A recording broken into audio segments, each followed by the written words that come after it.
Film की शुरुआत Freddy से होती है। फ्रेडी 28 साल का एक बहुत ही शर्मीला इंसान है। पेशे से वो एक डेंटिस्ट है और फिलहाल ब्लू कैफे में बैठा किसी लड़की के आने का इंतजार कर रहा था। इससे 5 साल पहले ही फ्रेडी ने मेरीशादी.com पर अपनी प्रोफाइल बना ली थी और उस दौरान उसने कई सारी लड़कियों को डेट करने की कोशिश की, पर सभी लड़कियों ने फ्रेडी के साई नेचर को देखते हुए उसे रिजेक्ट कर दिया था। आई थिंक लड़कियों को हम जैसे भोले वाले लड़कों से एलर्जी होती है। इस बार भी फ्रेडी जिस लड़की से मिलने आया था वो लड़की मीटिंग का बहाना बनाकर वहां से चली जाती है। कैफे का वेटर भी पिछले 3 साल से हर वीकेंड पर फ्रेडी को फालूदा सर्व करते करते थक गया था। फ्रेडी सिर्फ अपनी पर्सी आंटी के साथ ही कंफर्टेबल फील करता था। बचपन में फ्रेडी के फादर ने उसकी माँ और खुद को गोली मार ली थी और तब से पर्सी आंटी ही उसका ख्याल रख रही है। एक दिन पर्सी आंटी फ्रेडी को अपने किसी रिश्तेदार की शादी में अपने साथ ले जाती है। अब शादी में तो कई सारी कुंवारी लड़कियां भी मौजूद रहती है, सो पर्सी आंटी फ्रेडी को किसी लड़की से जाकर बात करने के लिए कहती है, पर फ्रेडी ठहरा एक इंट्रोवर्ट। उसके घर में फीमेल के नाम पर कंगी नहीं बल्कि कंघा पड़ा हुआ था, तो वो क्या खाक बात कर पाता। उसके इसी दबे हुए कॉन्फिडेंस को जगाने के लिए पर्सी आंटी काइनाज नाम की एक लड़की की तरफ इशारा करते हुए फ्रेडी को बताती है कि वो उसे देखकर मुस्कुरा रही थी। आंटी की ये बात सुनकर फ्रेडी के अंदर थोड़ा कॉन्फिडेंस बढ़ता है और वो सर पर कफन बांधकर काइनाज के पास जाकर उससे बात करने की कोशिश करता है। तभी काइनाज का पति रुस्तम दंदनाता हुआ वहाँ आता है और फ्रेडी को धक्के मारकर अपनी बीवी से दूर कर देता है। रुस्तम को लग रहा था कि फ्रेडी उसकी बीवी के साथ फ्लर्ट करने की कोशिश कर रहा है, इसलिए वो अपनी बीवी को वहां से अपने साथ ले जाता है। इस कांड के बाद फ्रेडी का confidence level -negative to the infinity में चला गया था। अगले दिन काइनास अपना सड़ा हुआ दांत निकलवाने फ्रेडी के क्लिनिक में आती है। वो पिछली रात अपने हस्बैंड के बिहेवियर के लिए फ्रेडी से माफी भी मांगती है।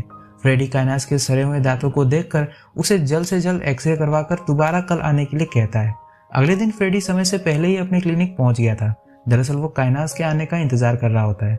काइनाज आती है और देखते ही देखते फ्रेडी उसका सड़ा हुआ दांत निकालकर कूड़े में फेंक देता है। साथ ही साथ वो काइनाज को दोबारा कल क्लिनिक विजिट करने के लिए कहता है। काइनाज के जाने के बाद फ्रेडी अपने मेडिकल रिकॉर्ड से उसके घर का पता निकालता है और उसका पीछा करते हुए उसके घर तक पहुंच जाता है। वहाँ फ्रेडी को पता चलता है कि काइनाज का हस्बैंड उसे बहुत मारा पीटा करता था।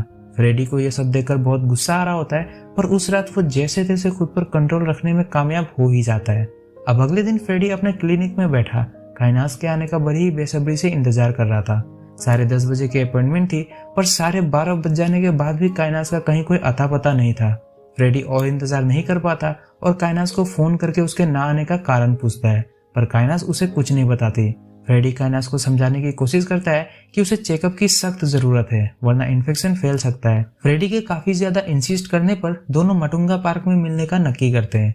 फ्रेडी काइनाज के चेहरे पर चोट के निशान नोटिस करता है, साथ ही साथ काइनाज के आंखों से आंसू भी बह रहे थे।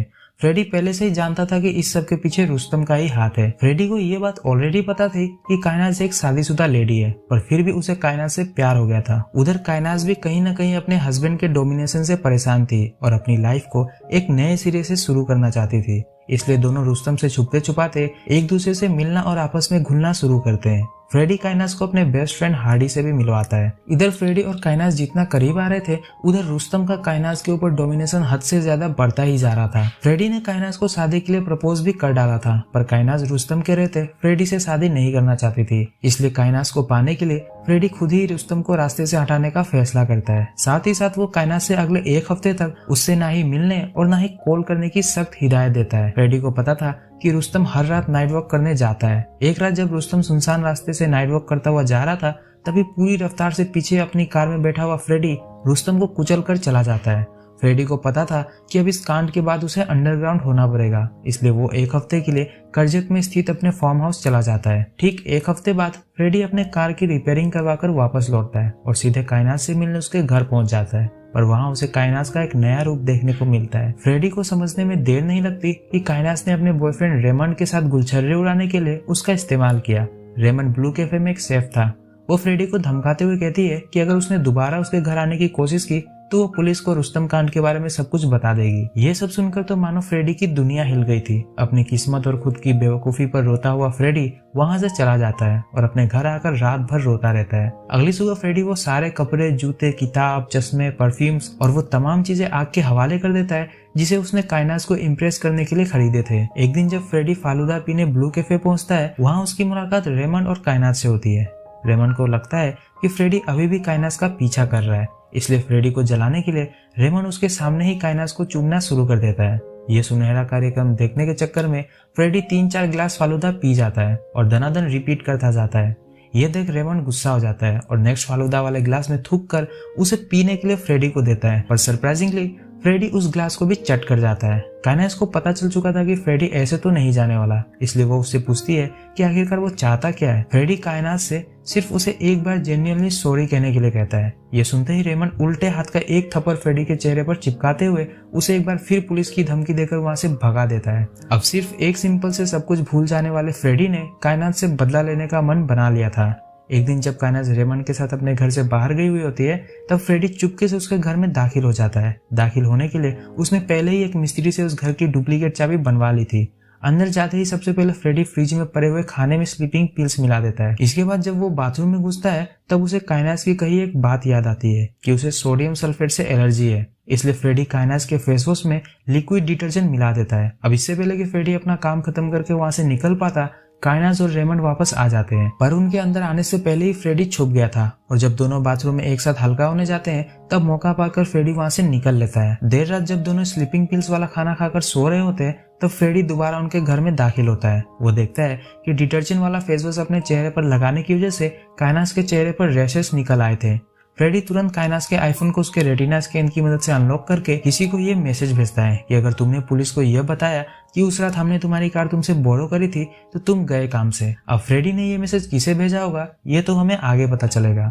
फिर वो रेमंड की तरफ बढ़ता है, जो कि घोड़े बेचकर सो रहा था। फ्रेडी उसे चाटा मारते हुए उसके फोन से अपनी वो सारी फोटोज डिलीट कर देता है, जिसके जरिए रेमंड उसे पुलिस की धमकियां दिया करता था। इसके बाद फ्रेडी रेमंड के गाड़ी की चाबी लेकर नीचे जाता है और गाड़ी का ब्रेक फ्लूइड निकाल देता है। वापस चाबी को उसकी जगह रखकर फ्रेडी दोबारा रेमंड को चाटा मारता है और उन दोनों के बीच 2 घंटे झपकी लेकर वहां से चला जाता है। कुछ देर बाद स्लीपिंग पिल्स का असर खत्म हो जाता है और होश में आने पर काइनास वॉशरूम में जाती है। वहां जब वो आईने में एलर्जी की वजह से चेहरे पर उग चुके रैशेस को देखती है, तो उसका कुछ ऐसा रिएक्शन था। दोनों उसी वक्त हॉस्पिटल जाने के लिए कार से रवाना होते हैं, पर ब्रेक ना लग पाने की वजह से दोनों का एक छोटा सा एक्सीडेंट हो जाता है, जिसमें ना तो काइनास को कुछ होता है और ना ही साले रेमंड को। दोनों इस हादसे से संभले भी नहीं थे कि तभी काइनास को उसके रेस्टोरेंट से कॉल आता है कि फूड सेफ्टी अथॉरिटी वाले उसके रेस्टोरेंट को सील कर रहे हैं। दरअसल किसी कस्टमर को उसके खाने में छिपकली पड़ी हुई मिली थी और उसने ही रिपोर्ट करा था। काइनास तुरंत रेमंड को लेकर अपने रेस्टोरेंट लाइट ऑफ पर्सिया पहुंच जाती है। उन दोनों के जाते ही फ्रेडी काइनास के घर में एक बार फिर दाखिल होता है। उसे रेमंड का लैपटॉप मिलता है, जिसमें रेमंड का फेसबुक प्रोफाइल खुला हुआ था। उसके प्रोफाइल से फ्रेडी काइनास और रेमंड की प्राइवेट फोटोज फेसबुक पर पोस्ट कर देता है, जिसे देखते ही काइनास रेमंड पर भड़क जाती है। पर रेमंड काइनास को समझाने की कोशिश करता है कि उसने उस तरह की कोई भी फोटो फेसबुक पर पोस्ट करी ही नहीं थी। रेस्टोरेंट के वेटर से काइनास को पता चलता है कि खाने में छिपकली वाली रिपोर्ट दरअसल फ्रेडी ने की थी। यह सुनते ही काइनास सारी कहानी समझ जाती है और वो तुरंत रेमंड को साथ लेकर फ्रेडी से मिलने पहुंचती है। फ्रेडी के घर पहुंचते ही काइनास घर का दरवाजा बंद करती है और इधर रेमंड फ्रेडी पर घूंसे बरसाना शुरू कर देता है। तभी वहां पुलिस दरवाजा खटखटाने आ जाती है। पुलिस को देखते ही काइनास और रेमंड की हवा निकल जाती है, पर दोनों खुद को संभालते हुए पुलिस के सामने विक्टिम कार्ड प्ले करना शुरू करते हैं। काइनास पुलिस को बताती है कि कैसे फ्रेडी उसका पीछा किया करता था, उसके घर के बाहर उसे स्टॉक करता था और जब उसने फ्रेडी को मना करने की कोशिश की तो फ्रेडी ने उसके हस्बैंड रुस्तम को मार डाला और साथ ही साथ काइनास को धमकी भी दी कि अगर उसने पुलिस को कुछ बताने की कोशिश की तो वो उसे भी मार डालेगा। पुलिस काइनास से सबूत मांगती है। काइनास अपने और फ्रेडी के बीच हुए व्हाट्सएप मैसेज पुलिस को दिखाने के लिए व्हाट्सएप ओपन करती है, पर तब उसे पता चलता है कि सारे मैसेजेस तो उसके फोन से गायब हो चुके थे। उधर रेमंड को भी उसके फोन में कुछ नहीं मिलता। पुलिस इंस्पेक्टर फ्रेडी को बताते हैं कि उसके पड़ोसी ने ही उन्हें इन्फॉर्म किया था और अगर आगे से दोनों ने दोबारा उसे तंग करने की कोशिश की तो वो पुलिस को जरूर इन्फॉर्म करे। एक दिन अचानक फ्रेडी को काइनास का कॉल आता है और वो उससे पूछती है कि क्या तुमने कभी टर्टल सूप पिया है। यह सुनते ही फ्रेडी घबराकर अपने बेस्ट फ्रेंड हार्डी को ढूंढने लगता है, पर पूरे घर में उसे वो कहीं दिखाई नहीं देता। घर के बाहर लगे कैमरे की फुटेज चेक करने पर उसे पता चलता है कि रेमंड और काइनास उसके घर आए थे और अपने साथ हार्डी को ले गए। ये देखकर तो फ्रेडी अंदर से तड़प कर रह जाता है। उधर काइनास और रेमंड ने फ्रेडी से छुटकारा पाने के लिए उसे अपने रास्ते से हटाने का फैसला कर लिया था। इधर अपने दोस्त हार्डी के बिलोंगिंग्स को दफनाने के बाद फ्रेडी फार्म हाउस पर अपने रामू काका को कॉल करके उन्हें फार्म हाउस की साफ सफाई करके 1 हफ्ते की छुट्टी पर उन्हें उनके गाँव भेज देता है। फार्म हाउस पर जाने से पहले फ्रेडी रास्ते में पड़े एक भिखारी के पास जाता है और उसे कुछ पैसे देकर पुलिस स्टेशन भेजता है।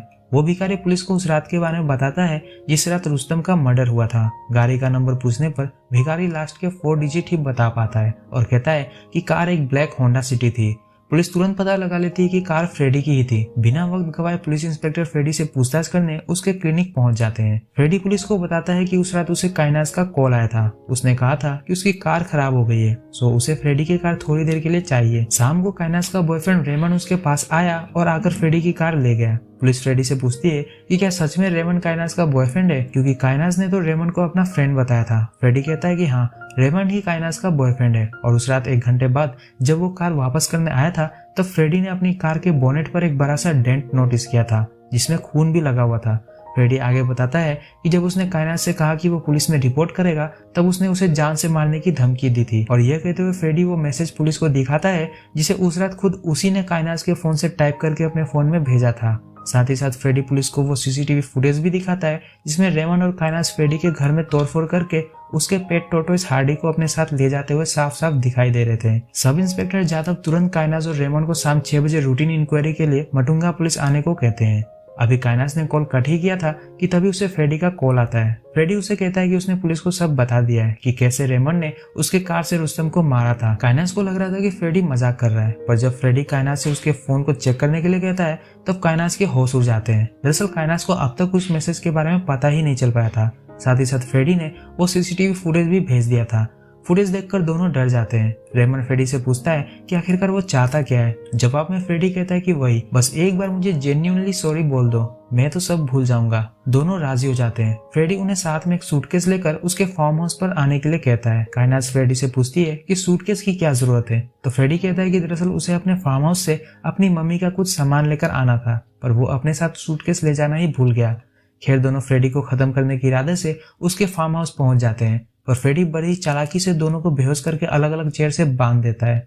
उधर 6 बजे के बाद भी जब काइनास और रेमन पुलिस स्टेशन नहीं पहुंचते तो पुलिस खुद उनके घर पहुंच जाती है और पाती है कि घर का दरवाजा ऑलरेडी खुला हुआ था। साथ ही साथ घर में कोई भी नहीं था। सीसीटीवी फुटेज चेक करने पर पुलिस को काइनास और रेमन घर से सूटकेस लेकर निकलते हुए दिखाई देते हैं। पुलिस अनुमान लगाती है कि दोनों शहर छोड़कर भाग गए हैं और ज्यादा माथापच्ची न करते हुए पुलिस रुस्तम केस को यहीं पर बंद कर देती है। इधर रेमन और काइनास को होश आ चुका था। उन दोनों के होश में आते ही फ्रेडी बिना एनेस्थीसिया दिए ही दोनों के सारे दांत बाहर निकाल देता है। दर्द की वजह से रेमन तो मर गया था, जिसे फ्रेडी ने अपने गार्डन में दफना दिया, पर काइनास अभी भी जिंदा थी। फ्रेडी काइनास को जिंदा ही दफना देता है और उसी के कब्र पर सो जाता है। इसी के साथ यह फिल्म यहीं पर समाप्त हो जाती है।